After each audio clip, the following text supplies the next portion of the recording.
முக்காவாசி வராது, முக்காவாசி வரும் வச்சுக்கிடுவோம். அப்ப ஒரு 10,000 கோடி போடுறான்னு வைங்க பட்ஜெட், 2,500 கோடி ரூபாய் எதுக்கு போகுது? வட்டிக்கு போகுது. நம்ம நாடு உலக வங்கியில கடன் வாங்கி இருக்கிறான, அதுக்கு வட்டி கொடுக்கிறான் காவாசிய. அசல் இல்லங்க, அசல் அப்படி இருக்குது. வட்டி நான் சொல்றேன், கடனை கழிக்கல, வட்டி கடன் அப்படியே இருக்குது. வாங்கின கடனுக்கு வட்டி எவ்வளவு கொடுக்கிறான் இந்தியாவில்? 26%. ஒவ்வொரு ரூபாயிலும் வரி போடுகிற ஒவ்வொரு ரூபாயிலையும் 26 காசு வட்டி. ஏன் காசு வட்டிக்கு போகுது? இந்த 26 காசு வட்டி நீ கொடுக்கலன்னு சொன்னா பெட்ரோலை ஏற்றணும் ஒரு சிந்தனை வருமா? கேஸ் ஏற்றணும் சிந்தனை வருமா? மக்களுக்கு அத்தியாவசிய பொருளா விலை ஏற்றிக்கிட்டே இருக்கிறீங்க, அந்த சிந்தனை வருமா? இலவசங்களை ரத்து செய்யறிய, இலவச பஸ் இல்ல, இலவச அந்த கூப்பன் இல்ல, இலவச இந்த இல்ல சொல்றீங்களா? என்ன காரணம்? வட்டி. வட்டி கொடுக்கணுமே. அவன் நிபந்தனை போடுறான், நம்ம நாட்டில் உள்ள இலவசங்களை எல்லாம் ரத்து பண்றாங்களே, அதுக்கு என்ன காரணம்? உலக வங்கி உங்களுக்கு உத்தரவு போடுறான். இப்படி நீ ஃப்ரீ கொடுக்க கூடாது, எனக்கு வட்டி தர முடியாம போயிருவேன், நீ ஓசியப்பா நிப்பாட்டு, இலவசத்துல நிப்பாட்டு, இலவச மின்சாரத்தை நிப்பாட்டு, இலவச உரத்தை நிப்பாட்டு, மானியத்தை நிப்பாட்டு, சிலிண்டர் கொடுக்கிற மானியத்தை நிப்பாட்டு, மண்ணெண்ணைக்குள்ள மானியத்தை நிப்பாட்டு, அரசுடைய மானியத்தை நிப்பாட்டு. நிப்பாட்டு வேலை தாறுமாற ஏறிக்கிறோம். இப்ப கேஸ் எல்லாம் தாறுமாற ஏறிப்பிருக்கா? அதுக்கு என்ன காரணம்? உலக வங்கியில வட்டியை வாங்குறான், அந்த வட்டியை கொடுக்கிற நம்ம சுமத்துறா, எல்லாம் தாறுமாற ஏறுது. வட்டியை ஒழிச்சால் இந்தியா எங்கோ வெளியும். இப்ப இருக்கிற இந்தியாவா இருக்காது, உலகத்தில் எங்கேயுமே நிக்கிற ஒரு இந்தியா. அர்ஜென்டினா நாட்டில் நீங்க பாத்தீங்க என்ன ஆச்சு? வட்டி வாங்கி வாங்கி வாங்கி வட்டி கொடுக்க முடியாம மக்கள் பணத்தை எல்லாம் பேங்க்ல போட்டதெல்லாம் எடுத்து வட்டி கொடுத்துட்டாங்க. பேங்க் போனா காசு இல்லைங்கிறான். கடைசியில மக்கள் எல்லாம் கொந்தளிச்சு ரோட்டுக்கு புரட்சி செய்ய அர்ஜென்டினா அதிபர் விமானத்திலே தம்பிச்சு ஓடி போயிட்டார், நாட்டை விட்டு ஓடி போயிட்டார். ஒரு நாட்டினுடைய அதிபர் நாட்டை விட்டு ஓடிட்டாரு 3 வருஷத்துக்கு முன்னாடி. எதனால? வட்டினால. வட்டிங்கிறது அவ்வளவு பெரிய அயோக்கியத்தனமான சுரண்டல், மனிதாபிமானத்துக்கு எதிரானதுங்க. வட்டி யார் வாங்குறான்? தகப்பன ஆஸ்பத்திரியில் சேர்த்துட்டு, கொண்டாட்டிய பிரசவத்துக்கு சேர்த்துவிட்டு, கையில காசு இருக்காது, ஆஸ்பத்திரி இருக்கு ஏதாவது தாங்க. நீ மனுஷன் என்ன பண்ணணும்? கடவுள் உங்ககிட்ட கூட தந்திருக்காரு, நீ என்ன பண்ணனு? மனிதாபிமானமா சூழ கொடு. கொண்டாட்டி ஆஸ்பத்திரியில் சேர்த்துட்டானா சிகிச்சைக்கு வசதி இல்லையா? நீ என்ன பண்ணனு? சரியான மனுஷனா இருந்தா, மனித வேலை உள்ளவனா நீ என்ன பண்ணனு? ஆஸ்பத்திரி செலவா எவ்வளவுப்பா? 10,000, இந்த 5,000 வச்சுக்க, சும்மா வச்சுக்க. இது மனிதாபிமானம். சரி, எவ்வளவுக்கு மனிதாபிமானம் இல்ல, கொஞ்சம் இருக்க உனக்கு, இந்த 5,000 வச்சுக்க, நீ 3 மாசம் திருப்பி தந்துரு, வட்டில வேணாம். இது பாதி மனிதாபிமானம். இவன் என்ன பண்றான்?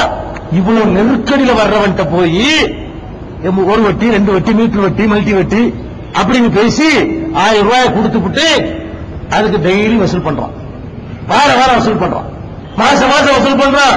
அப்ப மனிதனுக்கு நெருக்கடியான நேரத்தில் உதவத்தனங்க நல்லா காசை கொடுத்திருக்கிறான்.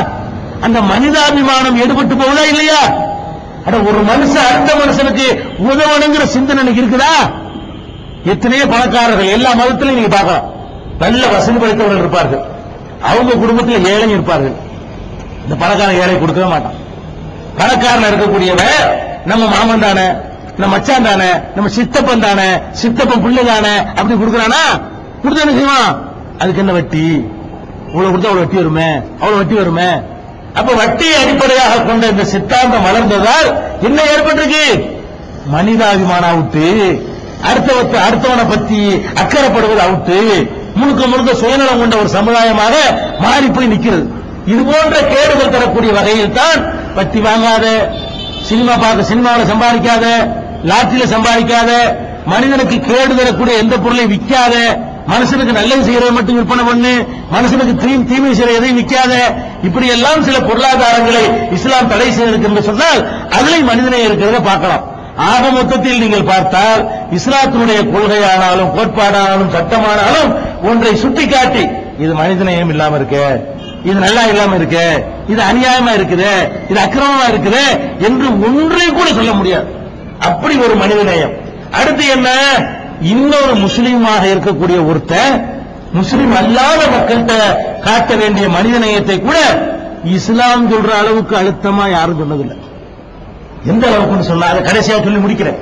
அளவுக்கு என்று சொன்னால் நபிகள் நாயகம் ஸல்லல்லாஹு அலைஹி வஸல்லம் அவர்கள் உட்கார்ந்திருக்கிறார், பள்ளிவாசலில் உட்கார்ந்திருக்கிறார்கள்.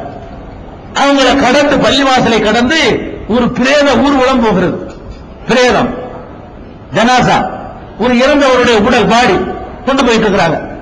அப்ப நபிகள் நாயகம் என்ன பண்றாங்கன்னா உடனே எந்திரிச்சு நிக்கிறாங்க, பாடி போல எந்திரிச்சு நிக்கிறாங்க. அண்ணே பக்கத்தில் இருந்த தோழர்கள் சொல்றாங்க, அந்த யூதருடைய பணம், முஸ்லீமுடைய பணம் கிடையாது. யார் பணம்? யூதருடைய பணம். நபிகள் நாயகம் சொல்றாங்க, அட அது ஒரு உயிர் தானப்பா அப்படின்னு சொல்லி அந்த எழுந்து நின்று அந்த பாடி போன உட்கார்றாங்க. இப்ப நம்ம பார்க்கிறோம், இந்த பிரேதம் மனித நேயத்தை காட்ட வேண்டியது பிரேதத்திலாம் காட்டணும். மற்ற நேரத்தில் காட்டுறானா இல்லையோ, ஒருத்தர் செத்து போயிட்டாதான் மனித நேயத்தை அதிகமா காட்டணும். என்ன அவனுக்கு செய்யற கடைசி மரியாதை, கடைசி சடங்கு, கடைசி கடமை, அதை ஒழுங்கா செய்யணும் என்பதற்காக வேண்டி எல்லாத்தையும் மறக்க வேண்டிய ஒரு விஷயம். இன்றைக்கு இந்த நாட்டிலே நம்ம வாழுகிற 20ஆம் நூற்றாண்டிலே நம்ம இந்தியாவிலே நம்ம தமிழ்நாட்டில் என்ன நடக்குது தெரியுமா? செத்து உசுரோட இருக்கும்போது தெருவில் நடமாடுவாங்க, செத்துட்டா இந்த தெருவுல உன் பாடியை கொண்டு வராது சொல்றானா இல்லையா? ஒரு இறந்தவனுடைய உடலை இந்த தெருவழியா எடுத்துக்கொண்டே அடக்குனா என்னடா குறைஞ்சு போயிரு? தெருவழியா அந்த பாடி எடுத்துக்கொண்டே அடக்கினால் அது என்ன உனக்கு எண்ணியம் குறைஞ்சு போயிரு? ஒரு இறந்த உடல் கடைசியா செய்யற அந்த சடங்கு கூட செய்ய விட மாட்டீங்களா? அப்ப இதை செய்யறதை பார்க்கிறோம். இன்னும் சொல்ல போனால் முஸ்லீம்கள்ல கூட சில அறியாதவர்கள், மார்க்கத்தை அறியாதவர்கள் ஒரு பாடி எடுத்துட்டு போனாங்கன்னா எங்க வர்றாங்க, செத்த பிறகு கூட இப்படி இருப்பீங்களா நீங்க? இஸ்லாம் உங்களுக்கு இப்படி சொல்லி தந்திருக்குதா? முஸ்லீம்ல சில பேர் இப்படி இருக்கிறோம். நம்ம தப்பை நம்ம விமர்சிக்கணும், நம்மளை அவரை திருத்திக் கொள்ள வேண்டும். முஸ்லீம் அல்லாதவர்களுடைய உடல் நம்முடைய பள்ளிவாசலை கடந்தே போனால் கூட நல்லா போப்பா எடுத்துட்டு போ, எங்கள் நபிகள் நாயகம் அப்படி ஒரு வழியை காட்டியிருக்கிறார்கள். அப்படி ஒரு பிற மதத்தவனுடைய ஜனாசா பாடினால தீர்த்து நினைக்கிறா. உசுரோட இருக்கிறவனுடைய உரிமை கூட செத்தவனுக்கு இல்லைங்கிறா. எத்தனை ஊர்கள்ல அடக்கம் செய்ய முடியாமல் போலீஸ் ஸ்டேஷன்ல கொண்டு பாடியை வைத்து விட்டு ராணுவத்தை குவிச்சு அடக்கம் செய்ய வேண்டிய அளவுக்கு நிலைமை மோசமாக இருக்கிறது. நபிகள் நாயகம் என்ன பண்றாங்க, அன்றைக்கு ஜனாதிபதியா பயந்துகிட்டு இருந்திருக்காங்களா? இந்த சம்பவம் நடக்கும்போது உங்க ஜனாதிபதி, இந்த யூதருடைய ஜனாசா பிரேதம் வருகிறது, அந்த நேரத்தில் நபிகள் நாயகம் யாரு? அவங்கதான் ஜனாதிபதி, அவங்கதான் அரசர், அவங்கதான் மன்னர், அவங்கதான் சக்கரவர்த்தி. ஒரு சக்கரவர்த்தி என்ன செய்யறாரு? இன்னொரு மதத்தை சேர்ந்தவருடைய பிரேதம் எடுத்து செல்லப்படும் பொழுது போறது அனுமதிக்கிறது இல்ல, எழுந்து நிற்கிறார் என்று சொன்னால் உசுரோட உள்ளவனுக்கு எந்திரிக்க கூடாது. இஸ்லாத்துல செத்தவனுக்கு எந்திரிச்சு நிக்கலாம். ஏன்? செத்தவன் மரியாதை விரும்ப மாட்டான். உசுரோட உள்ளவனுக்கு மண்டக்கணம் வந்துடும். உசுரோட உள்ளவனுக்கு எந்திரிச்சு வைங்க, நமக்கு எத்தனை பேர் எந்திரிக்கிறாங்க அப்படிமா? செத்தவனுக்கு அப்படிலாம் வருமா? செத்தவனுக்காக மட்டும்தான் இஸ்லாத்தில் எந்திரிக்கலாம். வழங்குதா? அப்ப அந்த மாதிரியான அளவுக்கு அங்கேயும் மனித நேயம்.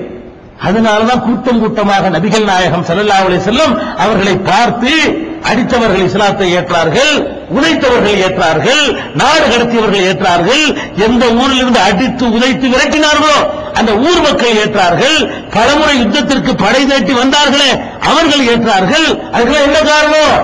இஸ்லாத்தில் இருந்த அந்த அற்புதமான கொள்கைகளும் மனித நேயமும் காழ்ப்புணர்வு இல்லாத நேர்மையான பார்வையும் தான் காரணம் என்பதை நாம் புரிந்து கொள்ள வேண்டும். இப்படிப்பட்ட ஒரு மனிதநேயமிக்க ஒரு மார்க்கத்தில் இருப்பதற்காக அல்லாஹ்வுக்கு அதிகம் அதிகம் நன்றி செலுத்த வேண்டும். முஸ்லிம் அல்லாத மக்களுக்கும் இந்த மனிதநேயத்தை கொண்டு செல்ல வேண்டும். அவர்கள் புரிந்து கொள்கிற வகையில இந்த மார்க்கத்தை எடுத்து சொல்ல வேண்டும்.